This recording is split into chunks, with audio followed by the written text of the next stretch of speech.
Jesus new creation ministries ద్వారా ఈ రీతిగా ప్రతిరోజు అనుదిన ఆహారమును మీతో పంచుకోవడానికి దేవుడు మాకిస్తున్నటువంటి కృపను బట్టి దేవునికి ఎనలేని కృతజ్ఞతలు.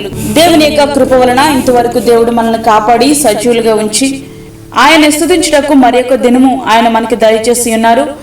అందును బట్టి దేవునికి మనము కృతజ్ఞతాస్తులు చెల్లించవలసినటువంటి వారమై ఉన్నాం. ఈ సమయంలో వాక్య ధ్యానంలోనికి మనం వెళ్దాం. 103వ కీర్తన 13-14 వచనాలు. తండ్రి తన కుమారుని ఎడల జాలిపడినట్లు యెహోవా తనయందు భయభక్తులు గలవారి ఎడల జాలిపడును. మనము నిర్మింపబడిన రీతి ఆయనకు తెలుసైనది. మనము మంటివారమని ఆయన జ్ఞాపకము చేసుకొనుచున్నాడు. ప్రియమైన దేవుని బిడ్డ, తండ్రి తన కుమారుని ఎడల ఎట్లా జాలి చూపిస్తాడో అలాగే మన పరలోకపు తండ్రి కూడా ఆయన యందు భయభక్తులు కలిగిన తన పిల్లల పట్ల కూడా అదే రీతిగా జాలి కలిగి ఉంటాడు. కారణం ఏంటో తెలుసా? ఆయన చేతులే మనను నిర్మించాయి. మనము మంటివారమని ఆయనకు తెలుసు. కాబట్టి ఆయన మన ఎడల జాలి చూపిస్తున్నాడు. మనము మంటివారము, నీటి బుడగ లాంటి వాళ్ళం. ఏ క్షణాన ఏమైపోతామో మనకు తెలియదు. కాబట్టి ఆయన మన ఎడల జాలి చూపిస్తున్నారు. ఆదికాండము 3వ అధ్యాయము 19వ వచనములో, ఏలయనగా నేల నుండి నీవు తీయబడితివి, నీవు మన్నే గనుక తిరిగి మన్నైపోదువని చెప్పాను. మనము మంటివారము అని చెప్పి ఆయన మన పట్ల జాలి చూపిస్తుంటే మనమేమనుకుంటామో తెలుసా? ఇంతవరకు నేను కాపాడబడ్డాను అంటే ఇది నా నీతి, నా పరిశుద్ధత, నా తెలివి, నా జ్ఞానం, నేను ఈ స్థితిలో ఉండడానికి కారణం నేనే అంటూ అతిశయిస్తూ ఉంటాం. అంతేగాని పెంటకుప్ప మీద ఉండాల్సినటువంటి మనలను మెంటపై గనులతో కూర్చుండబెట్టాడు అనే సత్యాన్ని మనము అర్థం చేసుకోలేకపోతున్నాం. ప్రతి పరిస్థితి యందు ఆయన మన పట్ల జాలి చూపిస్తున్న విధానం ఏ విధంగా ఉందో ఒక్కసారి ఆలోచిస్తున్నావా? ప్రియమైనటువంటి దేవుని బిడ్డ, తండ్రి తన బిడ్డల ఎడల జాలి పడినట్లు దేవాతి దేవుడు, సర్వసృష్టికర్త, మహోన్నతుడైనటువంటి దేవుడు నీ ఎడల జాలి పడుతున్నాడు. ఆ జాలిని నీవు తిరస్కరిస్తున్నావా? ఆ జాలిని నీవు తేలిగ్గా ఎంచుతున్నావా? ఒక్కసారి ఆలోచించు. ఎందుకంటే దేవుని యొక్క కృపను, దేవుని యొక్క జాలిని మనము తేలిగ్గా తీసుకోకూడదు.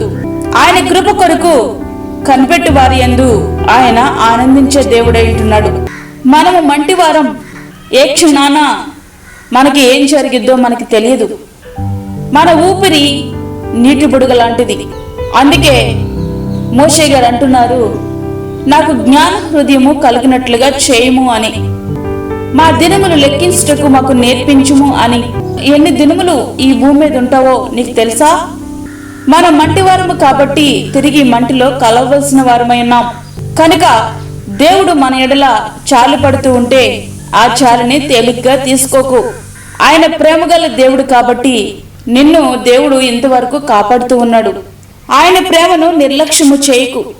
ఎన్నిసార్లు నువ్వు ఆయన మీద తిరుగుబాటు చేసినా ఆయన నీ దగ్గరికి వచ్చి తలుపు తడతనే ఉన్నాడు.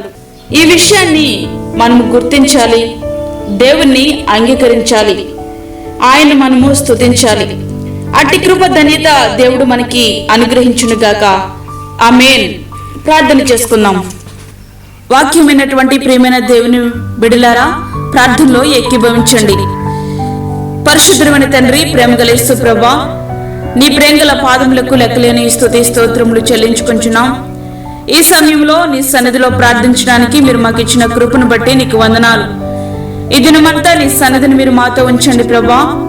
తండ్రి తన కుమారుని ఎడల జాలి పడినట్లు మీరు మా యందు జాలి పడుతూ ఉన్నారు. అందరి బట్టి నీకు వందనాలు, స్తోత్రాలు చెల్లించుకుంటున్నాం. బయటకు వెళ్తున్నప్పుడు వస్తున్నప్పుడు నీ కాపుదల మాకు దయచేయండి ప్రభువా. ఏ తెగులు మా గుడారాలకి సమీపించకుండా నీ అమూల్యమైన రక్తమును మా యొక్క గుమ్మముల మీద ప్రోక్షించండి నాయనా. నీకు స్తోత్రములు చెల్లించుకుంటున్నాను.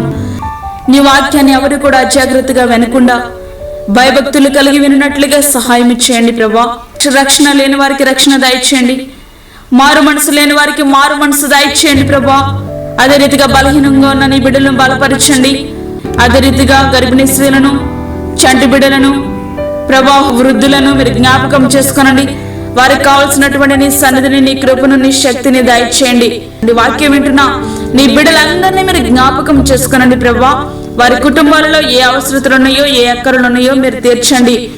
దూరదేశంలో ఉండి వాక్యం వింటున్న నీ బిడ్డలకు కూడా మీరు తోడుగుండండి. వారికి కావాల్సిన నీ భద్రతను అనుగ్రహించండి ప్రభా.